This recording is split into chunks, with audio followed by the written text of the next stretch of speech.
Hi hello నమస్తే welcome back to iDream media. ఈ రోజు మనతో ఉన్నారు amphi certified mutual fund distributor అయిన బోనగల సొలోమన్ గారు. సార్తో మాట్లాడదాం. Hi sir. నమస్తే అండి. సార్, డైరెక్ట్ అంటే స్టాక్స్ ఏవైతే ఉంటాయో అవి కొనడం కంటే కూడా బెటర్ ఆప్షన్స్ ఏమైనా, ఎందుకంటే మ్యూచువల్ ఫండ్స్లో మీరు యాజ్ ఏ ప్రొఫెషనల్గా ఎంతోమందికి సజెషన్స్ ఇస్తూ ఉంటారు. But at the same time ఒక స్టాక్ పర్చేస్ చేయాలంటప్పుడు మాత్రం మీరు ఎలాంటి సలహాలు ఇస్తారనేది నేను తెలుసుకోవాలనుకుంటున్నాను. Direct stock would you suggest or not? Virat గారు మంచి క్వశ్చన్ అడిగారు. ఇప్పుడు చూడండి, స్టాక్ మార్కెట్ అంటే రెండు సెక్యూరిటీస్. ఒకటి ఈక్విటీ, రెండు డెట్. ఈక్విటీ అంటే ఏంటి? కంపెనీస్ యొక్క stocks, shares, ownership in company. ఎవరైతే ఈక్విటీస్ కొన్నారో, ఏ కంపెనీలో ఈక్విటీ కొంటే ఆ కంపెనీలో వాళ్ళు ఓనర్ అవుతారు, పార్ట్ ఓనర్. నేను రిలయన్స్ ఇండస్ట్రీస్ స్టాక్ కొన్నాను అనుకో, రిలయన్స్ ఇండస్ట్రీస్లో ముఖేష్ అంబానీ గారు ప్రమోటరు. ఆయన వాటా ఒక 60% ఉందనుకోండి, 40% పబ్లిక్ ఇస్తారు. ఆ పబ్లిక్ వాటాస్లో ఇన్స్టిట్యూషనల్ ఇన్వెస్టర్స్ ఉంటారు, రిటైల్ ఇన్వెస్టర్స్ ఉంటారు. ఇన్స్టిట్యూషనల్ ఇన్వెస్టర్స్ అంటే ఎవరు? మ్యూచువల్ ఫండ్స్, ఇన్సూరెన్స్ కంపెనీస్, ఎఫ్ఐఐలు, పెన్షన్ ఫండ్స్, వీళ్ళందరూ ఇన్స్టిట్యూషనల్ ఇన్వెస్టర్స్. రిటైల్ ఇన్వెస్టర్స్ అంటే ఎవరు? మనలాంటి ఇండివిజువల్గా కొనే ఇన్వెస్టర్స్ని రిటైల్ ఇన్వెస్టర్స్ అంటారు. అయితే మనము ఈక్విటీ మ్యూచువల్ ఫండ్స్ ద్వారా కొంటే మన కోసం ఫండ్ మేనేజరు తర్వాత వాళ్ళ టీము రీసెర్చ్ చేసి ఏం కొనాలి ఏమిటి అనేది వాళ్ళు చూసుకుంటారు. అయితే కొంతమంది ఏమంటారంటే, ఈ ఈక్విటీ మ్యూచువల్ ఫండ్స్ కాకుండా డైరెక్ట్గా స్టాక్స్ కొందామని కోరుకుంటారు. డైరెక్ట్గా స్టాక్స్ కొనుక్కోవటం కూడా తప్పేం లేదు. కాకపోతే ఏమిటంటే, డైరెక్ట్గా స్టాక్స్ కొనుక్కుంటే మన స్టాక్స్కి మనమే ఫండ్ మేనేజర్, మన స్టాక్స్కి మనమే రీసెర్చ్ అనలిస్టు. జనరల్గా డైరెక్ట్ స్టాక్స్ కొనాలన్నప్పుడు ఏం చూడాలంటే విరాట్ గారు, ఫండమెంటల్ అనాలిసిస్ చేయాలి, టెక్నికల్ అనాలిసిస్ చేయాలి. P/E, price per earning. Price ఎంత ఉంది స్టాక్కి, ఒక షేర్కి ఎంత ఎర్నింగ్ వస్తుంది, P/E రేషియో, ఇవన్నీ చూసుకోవాలి. అయితే ఫండమెంటల్ అనాలిసిస్ అంటే ఏమిటంటే విరాట్ గారు, జనరల్గా ఫస్ట్ ఎవరైనా కానీ ఫస్ట్ స్టాక్ కొనాలంటే డీమ్యాట్ అకౌంట్ ఉండాలి. అది తెలుస్తుంది విషయం అందరికీ. డీమెటీరియలైజ్డ్ అకౌంట్ ఉన్న తర్వాత మనం ఏం చేయాలంటే, ఫస్ట్ ఎకానమీ ఎలా ఉంది, ఫ్యాక్టర్ ఎకానమీ ఎలా ఉంది, మన దేశ ఎకానమీ బాగా ముందుకెళ్తుందా లేదా. ఇప్పుడు మన ఎకానమీ గ్రోత్ 6 to 7%. ప్రపంచ దేశాలతో పోలిస్తే మన ఎకానమీ బాగా ఫాస్టెస్ట్గా మూవ్ అవుతుంది. ఎకానమీ ఎలా ఉందో చూసుకోవాలి. మన దేశం యొక్క మ్యాక్రో ఫ్యాక్టర్స్ చూసుకోవాలి. మ్యాక్రో ఫ్యాక్టర్స్ అంటే ఇవే. ఇన్ఫ్లేషన్ కానీ, ఇన్ఫ్లేషన్ ఎలా ఉంది, కంట్రోల్లో ఉందా, అన్కంట్రోల్లో ఉందా, వడ్డీ రేట్లు ఎలా ఉన్నాయి, ప్రజలు ఖర్చు పెట్టే కన్జ్యూమర్ ప్రైస్ ఇండెక్స్ ఎలా ఉంది, హోల్సేల్ ప్రైస్ ఇండెక్స్ ఎలా ఉంది చూసుకోవాలి. ఇవన్నీ కాకుండా హోల్సేల్గా అంటే ఫస్ట్ మన ఎకానమీ చూసుకోవాలి. సెకండ్ ఏంటి? ఇండస్ట్రీ, దీన్ని సెక్టర్. ఇప్పుడు మనం ఒక స్టాక్ కొనదలుచుకున్నాం, అది ఏ సెక్టర్? ఇప్పుడు బ్యాంకింగ్ ఒక సెక్టర్. బ్యాంకింగ్లో ఫస్ట్ మన దేశ ఎకానమీ ఎలా ఉందో చూడాలి. ఎకానమీ బాగాలేకపోతే స్టాక్స్ కొనటం అంత సజెషన్ లేదు. ఎకానమీ మంచిగా ఉందనుకోండి, ఓకే. తర్వాత సెక్టర్, బ్యాంకింగ్ సెక్టార్లో కొనాలా, కన్జ్యూమర్ రంగంలో కొనాలా, ఐటీలో కొనాలా, ఫార్మాలో కొనాలా, మోటార్లో కొనాలా, ఏ యొక్క సెక్టారు ఈ టైంలో బాగుంది. ఇప్పుడు మన దేశం చూడండి, సెమీ కండక్టర్, గ్రీన్ ఎనర్జీ, తర్వాత డిఫెన్స్, ఎక్స్పోర్ట్, అంటే ఒక్కొక్క టైంలో ఒక్కొక్క రంగము బాగా పెర్ఫామ్ చేస్తూ ఉంటుంది. ఆ రంగం వైపు మనము అనాలిసిస్ చేసుకోవాలి ఇండిపెండెంట్గా, మనమే. రంగం, ఇండస్ట్రీ అంటారు. మూడవది కంపెనీ.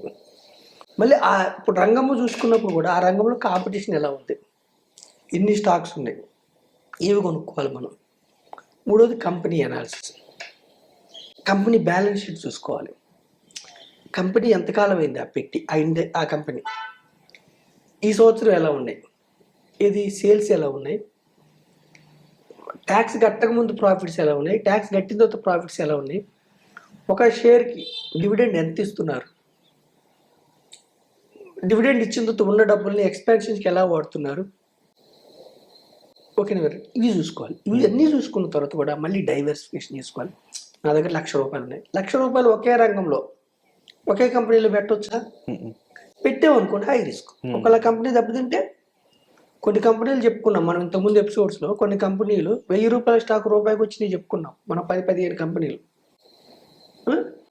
కాబట్టి మనం ఒకే కంపెనీలో ఒకే రంగం ఒకే కంపెనీ చూజ్ చేసుకున్నాం అనుకోండి, మళ్ళీ డైవర్సిఫికేషన్ చేయాలి.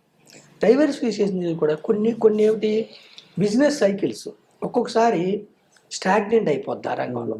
అప్పుడు మనం బయటికి రావటం, మళ్ళీ కొత్త రంగం, ఇవన్నీ ఉంటాయి. సో ఫండమెంటల్ అనాలిసిస్ అంటే ఏమిటంటే ఫస్ట్ ఎకానమీ, తర్వాత ఇండస్ట్రీ రంగం సెక్టర్, తర్వాత కంపెనీ. మళ్ళీ ఇందులో ఈ 3 అయినాయి చూజ్ చేసుకున్నాం. మళ్ళీ top to bottom approach, bottom to top approach. Top to bottom అంటే ఏమిటి?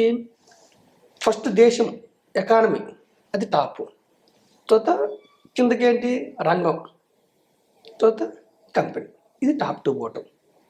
ఓకేనా? ఇందులో కూడా మళ్ళీ ఎనాలిసిస్ ఎలా చేయాలంటే by analysis, cell analysis. By analysis ఎప్పుడు ఎట్లా చేయాలి అంటే ఏది ఆ టైంలో షార్ట్ పీరియడ్లో ముందుకెళ్తుందో దాన్ని ఆ కంపెనీస్ పట్టుకోవడానికి బై అనాలిసిస్. సెల్ అనాలిసిస్ ఏంటి? ఒక్కొక్కసారి ఏమవుతుంది, రెసిషన్ వచ్చింది. రెసిషన్ వచ్చినప్పుడు ఓన్లీ అప్పుడు ఏమవుద్ది, ప్రజల యొక్క కొనుగోలు శక్తి తగ్గుతుంది. ఓన్లీ కొన్ని స్టాక్సే పెరుగుతాయి. అట్లా ఫార్మా స్టాక్స్ వడ్డీ రేట్లు పెంచారనుకోండి, తగ్గించారనుకోండి, బ్యాంకింగ్ స్టాక్స్కి ఎఫెక్ట్ పడుతుంది. సెక్టార్ వైస్ డెవలప్ వడ్డీ రేట్లు పెంచినా తగ్గినా ఓన్లీ బ్యాంకింగ్ మీద ఎఫెక్ట్ పడతాయి. కానీ వడ్డీ రేట్లు పెంచినా తగ్గిన ఫార్మా మీద ఎఫెక్ట్ పడిద్దా? పడదు. అట్లా మనం ఏం చేయాలి, ఇవన్నీ చూసుకోవాలి. Top to bottom approach, bottom to top approach, తర్వాత బిజినెస్ సైకిల్ ఏ టైంలో ఏది పెర్ఫార్మెన్స్, ఇవన్నీ చూసుకోవాలి.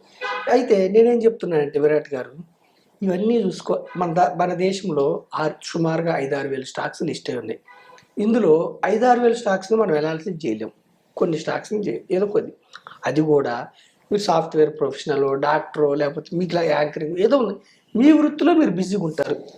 ఈ రిస్క్ ఇంత అనాలిసిస్ చేయాలంటే సామాన్యమైన విషయం కాదు, ప్రతిరోజు చేయాలంటే. సో అందుకే మన కోసం మన దేశం పెట్టిన మహాద్భుతమైన అవకాశం ఏంటంటే equity mutual funds. Equity mutual ఫండ్స్లో ఏమిటి, రీసెర్చ్ టీం ఉంటుంది, 10 నుంచి 15 మంది టీం ఉంటుంది. వాళ్ళ పని, వాళ్ళ వృత్తిది కంపెనీ యొక్క బ్యాలెన్స్ షీట్లు పరిశీలించటం, వాళ్ళ బిజినెస్ ఏమిటి, ఏ రంగంలో ఉన్నారు, వాళ్ళకి ఇంకెంత స్కోప్ ఉంది, ఈ కంపెనీ ఎంత డెవలప్ అవ్వగలదు, ఈ కంపెనీలో పెడితే లాభాలు వస్తే రావాలి. ఆ రీసెర్చ్ టీము మళ్ళీ ఫండ్ మేనేజర్కి సలహాలు ఇస్తారు. ఫండ్ మేనేజర్ ఆయన విశేషను ఉపయోగించి కొంటూ ఉంటారు. సో నేనేమంటున్నాను, మీకు నాలెడ్జ్ ఉందనుకోండి, టైం ఉందనుకోండి, డైరెక్ట్ స్టాక్స్కి వెళ్ళండి. కానీ అక్కడ మీరే ఫండ్ మేనేజర్, మీరే రీసెర్చ్ అనలిస్టు, మీ యొక్క విచక్షణ మీద అన్నీ పెరుగుతాయని చెప్పలేము, అన్నీ తగ్గుతాయని చెప్పలేము. Nifty 50, next 50 stocks, Sensex stocks, దుర్భేద్యమైన స్టాక్స్. ఇందులో కూడా ఒక్కోసారి కర్మగాలి దెబ్బతినే అడ్మినిస్ట్రేషను ఇంకొకటి ఫ్రాడ్ అయితే దెబ్బతింటుంది. కానీ లెస్ రిస్క్ ఉంటుంది, లిక్విడిటీ బాగుంటుంది, చక్కగా ఉంటుంది. కానీ ఇందులో ఏంటంటే గ్రోత్ రేట్ తక్కువ ఉంటుంది. పెద్ద స్టాక్స్లో ఎప్పుడు గ్రోత్ రేట్ తక్కువ ఉంటుంది. మిడ్ స్మాల్లో ఏమిటంటే కొన్ని స్మాల్లే రేపు మిడ్ అవుతాయి. అలాంటి స్మాల్స్ని పట్టుకుంటే మీరు మిక్కిలి దాని కానీ పట్టుకోవటం కష్టం. సో నేనేం చెప్తున్నాను, మన యొక్క ఐ డ్రీమ్ ద్వారా సామాన్యమైన ప్రజలకి, మధ్యతరగతి వారికి, ఇంకా హెచ్ఎన్ఐ కస్టమర్స్కైనా, హెచ్ఎన్ఐ వాళ్ళకైతే మీకు టైం ఉండదు, మధ్యతరగతి సామాన్య ప్రజలకి మనకు కూడా పెద్దగా అవేర్నెస్ ఉంటుంది. కాబట్టి నాలెడ్జ్, ఈక్విటీ మ్యూచువల్ ఫండ్స్ మనకి దేవుడిచ్చిన అవకాశం, మన దేశం ఇచ్చిన అవకాశం. ఒకప్పుడు అవేర్నెస్ లేదు, ఇప్పుడు వేలకు వేలు స్కీమ్స్, ఎన్నో స్కీమ్స్, వందల స్కీమ్స్ 12% అబోవ్ రిటర్న్ ఇచ్చినవి ఉన్నాయి. సెన్సెక్సే దానికి ఎగ్జాంపుల్. 12% లెక్కేసుకుంటే కూడా పవర్ ఆఫ్ కాంపౌండింగ్ వల్ల ఒక ఆర్డినరీ పర్సన్ దీర్ఘకాలంలో ధనవంతులు అవుతున్నాడు. 25,000 crores చూసుకున్నట్లయితే మనకి ఎస్ఐపి నుంచి వస్తుందంటే ఎంతమంది ఎస్ఐపి ద్వారా ఇన్వెస్ట్ చేస్తున్నారో చూడొచ్చు. అది బెస్ట్ ఎగ్జాంపుల్ అనొచ్చు కూడా. ఇంకొక మాట విరాట్ గారు, ఎఫ్ఐఐలు ఒకప్పుడు ఎఫ్ఐఐలు ఫారిన్ ఇన్స్టిట్యూషనల్ ఇన్వెస్టర్స్ సెల్ చేయగానే మన మార్కెట్స్ కుదుపుకు లోనయ్యాయి. ఈరోజు ఎఫ్ఐఐలు వెళ్ళిపోతుంటే కూడా డొమెస్టిక్ ఇన్వెస్టర్స్, మన జాతీయ ఇన్వెస్టర్స్, మన రిటైల్ ఇన్వెస్టర్స్ మీరు అన్నట్టు ఎస్ఐపి ద్వారా 25,000 కోట్లు పెడుతున్నారు. అవేర్నెస్ వచ్చింది, దీర్ఘకాలంలో డబ్బులు వస్తాయని అవేర్నెస్ రావటం వల్ల మన మార్కెట్స్ స్టేబుల్గా ఉంటున్నాయి. Wonderful sir. తప్పకుండా ప్రతి ఒక్కరికి కూడా ఇన్వెస్ట్మెంట్ గురించి తెలియాల్సిన అవసరం ఎంతైనా ఉంది. బట్ ఆ ఇన్వెస్ట్మెంట్ ఆప్షన్‌లో ఈక్విటీ మ్యూచువల్ ఫండ్స్ అనేవి ది బెస్ట్ అని అందరికి తెలిసిన విషయమే. సో దానికి సంబంధించి రైట్ ప్రొఫెషనల్ మీరు అంటే కన్సల్ట్ చేసినట్లయితే రైట్ ఫండ్ అనేది మీకు సజెస్ట్ చేయడం జరుగుతుంది. దానికి సంబంధించి డిస్‌ప్లే అవుతున్న నెంబర్స్ కాల్ చేసి మీరు బొనగల్ సొలొమన్ గారితో అపాయింట్మెంట్ అనేది ప్లాన్ చేసుకోవచ్చు. Thank you so much sir. Thank you Virat గారు, థ్యాంక్ యూ ఐ డ్రీమ్.